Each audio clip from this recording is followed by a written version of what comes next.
Thank you, Alain de Botton. A lovely, inspirational talk there. Thank you very much. Okay, I'd like now to introduce to you the Radiocentre Chairman, Kip Meek.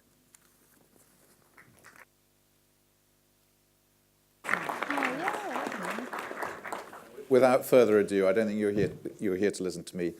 Let's ask the Secretary of State to join us on stage, please.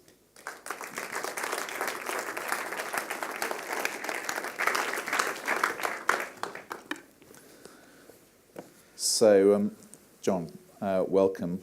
Thank you very much for coming. Just to warn everybody, he's got to leave at 25 past. So I'm afraid I'm off to China, and sadly, I don't think the plane will wait. Okay, so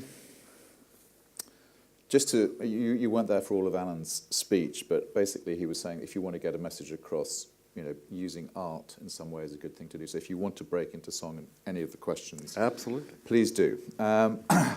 Just to kick things off, do you listen to radio, John? Do you like radio? Yeah, I listen to radio a lot. I like a lot of people. I principally listen to it in the car, but not exclusively. And my tastes range from Radio 1 and Planet Rock through to, obviously, the Today programme, compulsory listening. I am gripped, like the rest of the nation, by Rob and Helen on the Archers. I listen to The Now Show, News Quiz, Cabin Pressure, great series. And I also listen to local radio quite a lot. Obviously in my own constituency, like all MPs, I listen to BBC Radio Essex, but I also appear once a week on Saint FM, which is a community-based radio station broadcasting to the Malden district. I've never been absolutely certain anybody's listening, but nevertheless, I do enjoy my weekly appearance. Well, I think that, you mentioned quite a lot of BBC programmes, for which obviously, we regret that. But I have been thinking a lot about the BBC lately. But anyway, we'll come back to them in a second. Should commercial radio be doing more to sort of attune to the needs of politicians generally? Is there something we should be doing to build support for commercial radio that we're not doing? Well, I think particularly locally based radio. A lot of MPs, it was very interesting when we did the BBC White Paper last week. A lot of questions about local radio, obviously specifically BBC, but actually this applies not just to BBC. For most MPs, getting an invitation to appear on national TV or radio doesn't often happen.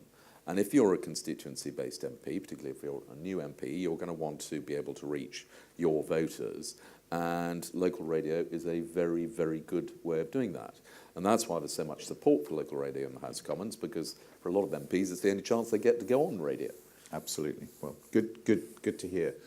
Do you, before we come on to the BBC specifically, sort of more general question about sort of commercial media. Obviously, there are a lot of threats to commercial media at the moment. Ad blocking, fragmentation of audiences, obviously the rise of online and Google and Facebook and all those types of things. Do you see the sort of the future of commercial media generally in a positive light, or is it is sort of TV, radio and press going to be toast in 10 years' time? Well, I think the demise of radio has been written prematurely already a number of times. I think radio has a great future. A lot of people said Spotify would completely replace radio because you can choose what you listen to and it would be your playlist rather than somebody else's. That hasn't happened. I think people will always enjoy great content.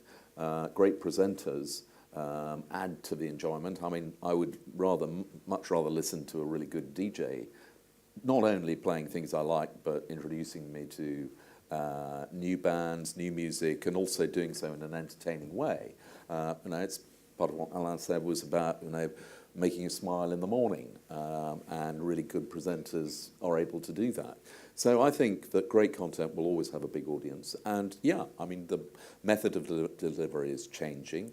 The business models are under pressure. I had a seminar in the department yesterday about ad blocking and the challenges that that poses. But, I mean, it's just a question of adapting, and as long as radio contains great content, people will continue to want to listen to it. Great. Well, thanks for that. That's sort of encouraging.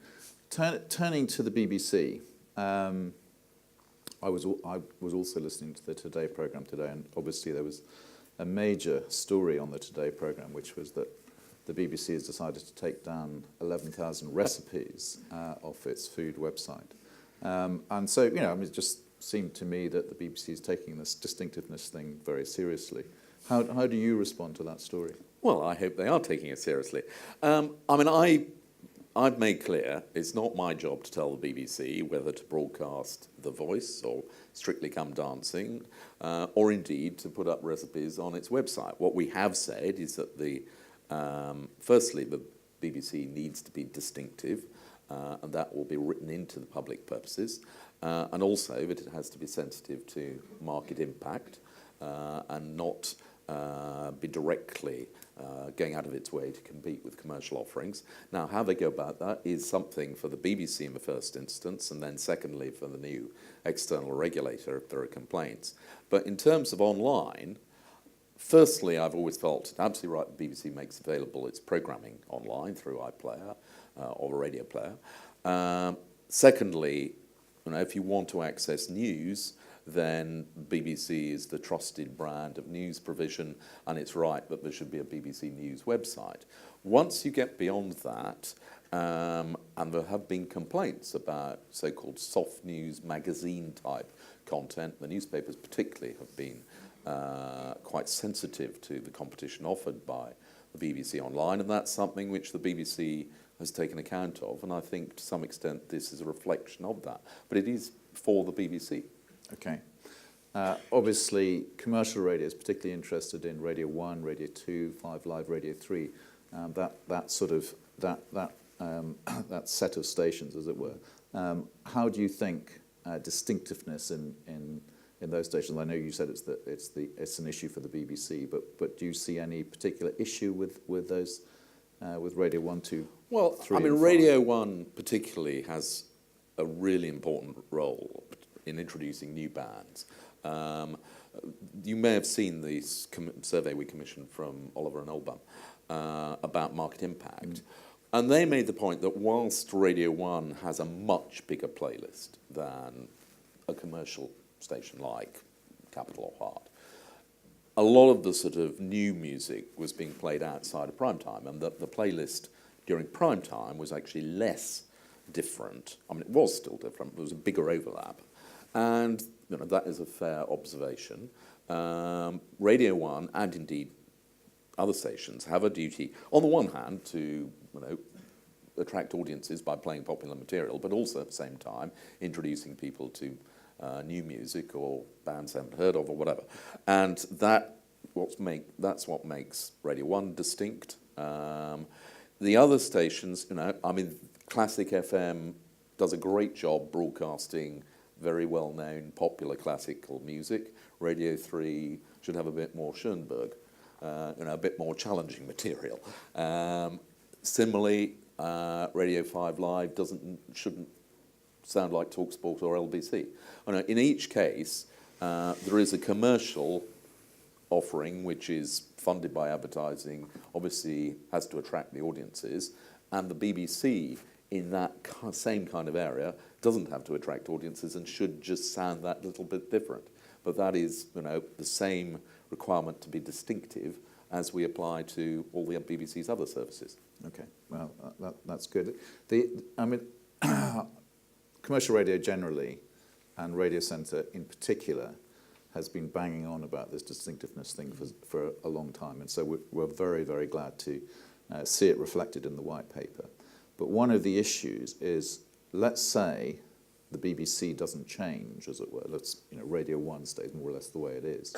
How actually can one persuade the BBC to change? And that takes you into the question of sanctions. And the white paper doesn't specify sanctions, but how do you see the issue? Would Ofcom be levying fines on on the BBC? How do you think that might work? Well, I mean, the fact that it is an external regulator, I think will make a difference. And the BBC Trust in the past was critical, particularly when the Radio 1 demographic appeared to be moving outside the target group into a more similar age range as a station like Capital. But the BBC Trust was able to flag up a concern, but nothing hugely happened as a result. Ofcom is an external regulator. You know, they are used to slapping wrists where companies have failed to meet the requirements. Obviously, Ofcom is already a broadcasting regulator for Channel 4, for local radio, commercial radio. So, you know, there is a well-established precedent of Ofcom saying you have failed to meet the requirements in radio or whatever, and therefore we expect that to change and potentially to impose fines if it doesn't do so. Now, the BBC is slightly different, but there clearly needs to be sanctions available, and that's something we'll continue to discuss with Ofcom, how they would apply those. Okay, again, that's encouraging response. Turning to the regulation of commercial radio, as you know, I was in Ofcom at the beginning, and when the Communications Act was introduced, and in those early days, radio regulation was the one part of sort of Ofcom's remit, which was basically ushered into the new regime more or less unchanged. Now, you've asked Ofcom to look at this.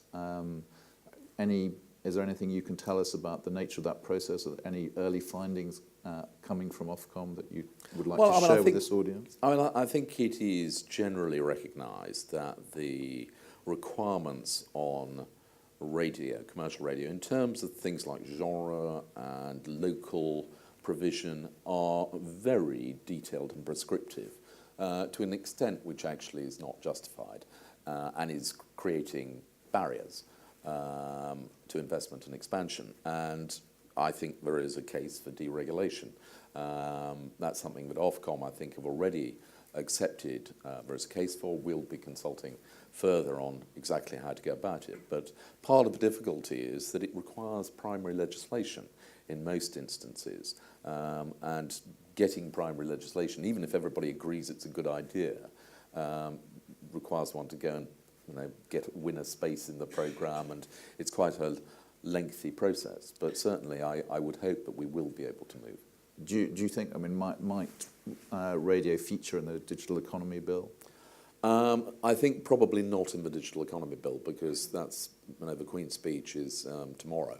And the Digital Economy Bill will be published not long afterwards, so I don't think we're quite ready, but I would hope that we would be able to address it soon. Okay.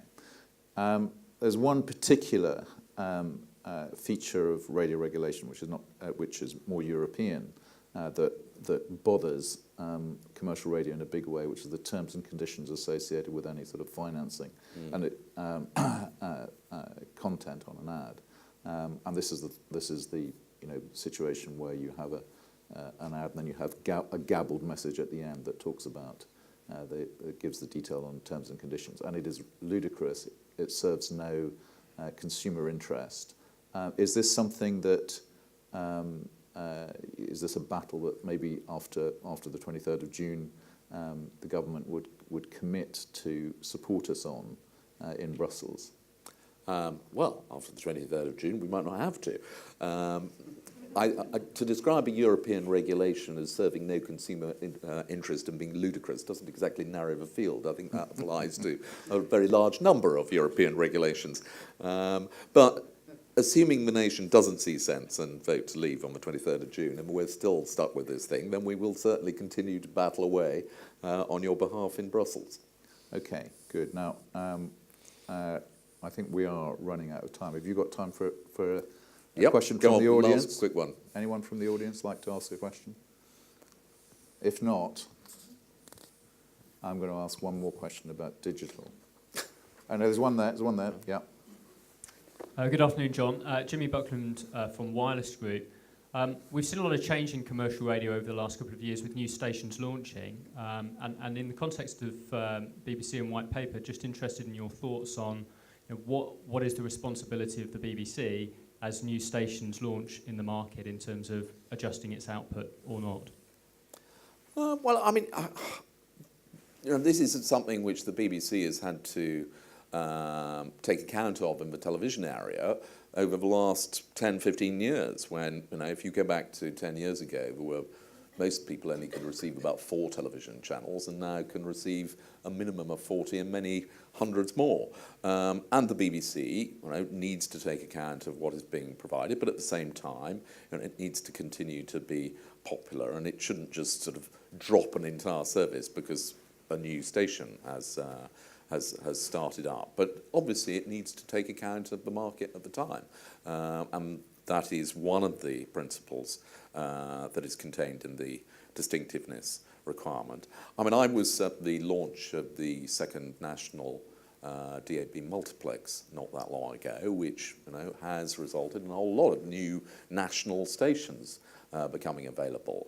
That doesn't mean the BBC should instantly withdraw from all of those areas, particularly since coverage is still not as great as it should be. But obviously, the BBC needs to be aware of what is happening in the market. John, you slightly exceeded your... I'm sorry to dash, but as I say, I'm heading off to Heathrow to depart for Beijing. Okay, well, thank you very much indeed. Thank you. Thank you.